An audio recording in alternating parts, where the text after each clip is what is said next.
The Queen has arrived at the Chelsea Flower Show this evening alongside other members of the royal family. The royals are at the Royal Hospital Chelsea in London ahead of the official opening of the show tomorrow. Prince Edward, Sophie Wessex, Princess Beatrice, the Duke and Duchess of Gloucester, the Duke of Kent, Prince and Princess Michael of Kent and Princess Alexandra are confirmed to be attending. It was said that Her Majesty had been planning to attend and that a final decision would be taken on the day. The 96-year-old monarch, who has mobility problems, arrived at the show in a buggy, opting to use the mode of transport at the event for the first time for her comfort. She is touring around 10 gardens but this time will transport it around the vast site on the vehicle. Joe Little, of Majesty magazine, said of the development, "It's an extremely practical arrangement that will allow the Queen to take part in as many engagements as she is able to do." The move follows in the footsteps of the Queen Mother, who toured the grounds of the Chelsea Flower Show in 2001 in what was nicknamed the Queen Mum Mobile, a bespoke golf cart painted in her light blue and gold candy stripe racing colors.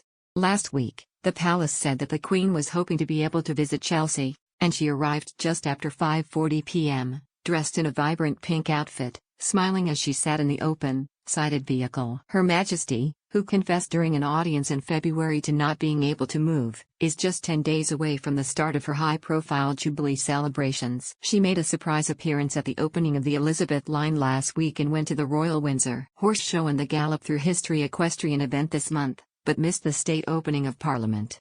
Members of the royal family traditionally tour the gardens at Chelsea. Among the displays will be the Queen's Platinum Jubilee Garden, which will feature laser-cut steel silhouettes of the monarch, surrounded by 70 planted terracotta pots, representing each year of her reign. It is covered with an assortment of native British-grown tree branches with lily of the valley, one of the Queen's favorite plants which featured in her coronation bouquet. Another installation transports visitors to one of the Queen's favorite places, with a canopy of flowers including fresh delphiniums, emulating the colours and planting of the Scottish landscape near the royal family's Balmoral Castle estate in Aberdeenshire. In the show's Great Pavilion, the monument is surrounded by a photography exhibition of the Queen visiting the show throughout her reign. Love the royals. Sign up for the Mirror's daily newsletter to get all the latest news on the Queen, Charles, Kate, Wills, Meghan, Harry and the rest of the firm. Click here to sign up. The RAF Benevolent Fund Garden will hark back to the Battle of Britain in celebration of the support the charity has provided to RAF personnel, veterans and their families for over 100 years. The royals will also be shown the Mine Garden, which provides a colorful place for people to connect and open up at the much-anticipated event. It will later be transported to a local mine organization, providing eco-therapy for those with mental health problems.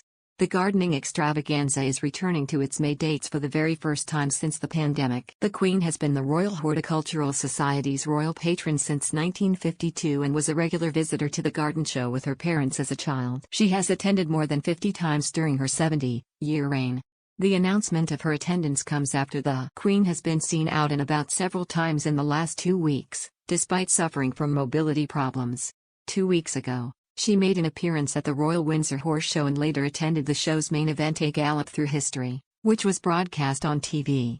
Meanwhile, last week, she made a surprise appearance at Paddington Station to officially opening the new Elizabeth Line in London. Her Majesty met staff key to the Crossrail project, as well as Elizabeth Line staff who will be running the railway, including apprentices, drivers, and station crew. The Earl of Wessex was due to mark the completion of the line named in honor of Her Majesty, but the monarch was aware of the engagement and decided to attend at the last minute.